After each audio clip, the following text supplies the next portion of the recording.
Insya Allah nanti kalau kita bisa berikan justifikasi yang kuat, saya yakin itu pasti bisa, tidak akan menjadi sebuah isu lah bagi kami. Jadi yang terpenting bagi kami sekarang kita sudah disupport MOU bersama dengan KAI. Insya Allah nanti hal-hal yang lain itu menjadi tugas kami Kementerian UMKM, karena memang sejatinya saya harus tegaskan sama Ibu, kami butuh KAI.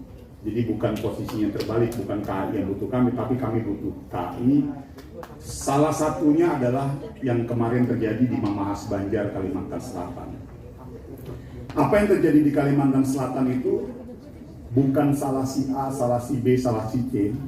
Saya juga tidak mau masuk dalam perdebatan menyalahkan si A, si B, si C, tetapi itu menjadi tanggung jawab kami lah, Kementerian UMKM, untuk bagaimana bisa memberikan pembelajaran, pemahaman, dan pelatihan terkait mengenai kesadaran hukum.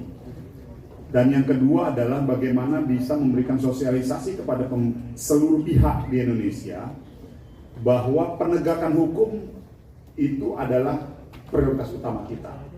Namun tinggal bagaimana penempatan penegakan hukum itu dalam konteks usaha mikro, kecil, dan menengah. Ini yang mungkin perlu ada sosialisasi.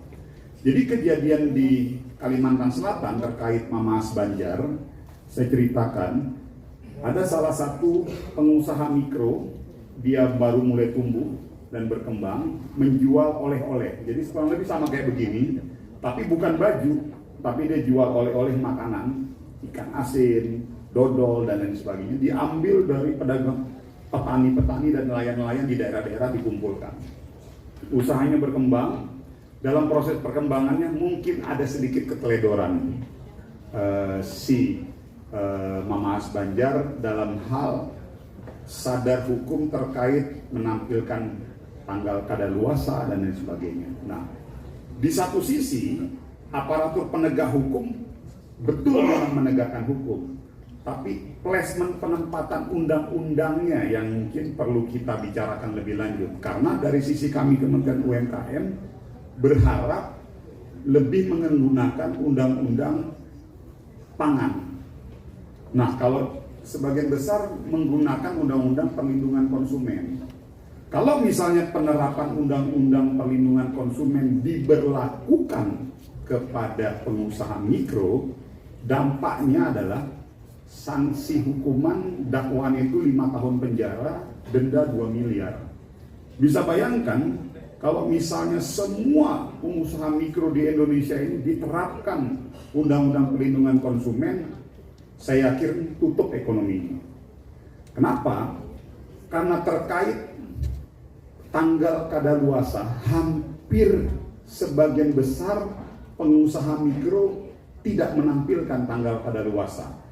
Kita pergi ke pasar-pasar tradisional, jualan ikan, jualan sayur, jualan bumbu yang di plastik-plastik ini tuh tidak tertulis tuh tanggal kadaluarsa. Dan bahkan ada yang lebih menarik lagi, pada saat saya dipanggil di rapat dengan Komisi 3, di depan saya itu ada kotak Holland Bakery. Saya lihat kotak Holland Bakery itu belum ada tanggal kadaluarsanya. Poinnya begini, saya bukan ingin mengatakan bahwa Holland Bakery salah, tidak. Bayangkan Holland Bakery yang sudah masuk dalam kategori usaha menengah dan besar saja belum menampilkan tanggal kadaluarsa. Bagaimana kita mau menyelesaikan atau mengedepankan problem ketidakpahaman pengusaha mikro terhadap penampilan kadaluarsa, lalu kita implementasikan undang-undang perlindungan konsumen? Saya pikir ini jadi problem yang nggak akan ada habisnya. Maka dari itu kemarin Kementerian UMKM hadir turun, kita mendorong dalam konteks penerapannya tetap penegakan hukum, tapi yang menggunakan undang-undang pangan.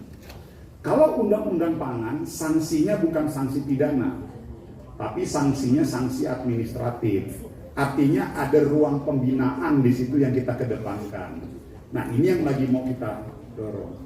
Lalu bahasa saya nih, Ibu Ketum, ya agak tiru-tiru sedikit kayak lawyer-lawyer inilah. Saya bilang lah kita itu ultimum remedium. Jadi tindakan pidana menjadi pilihan terakhir dalam setiap proses penegakan hukum. Lalu kita masukkan lagi Bu,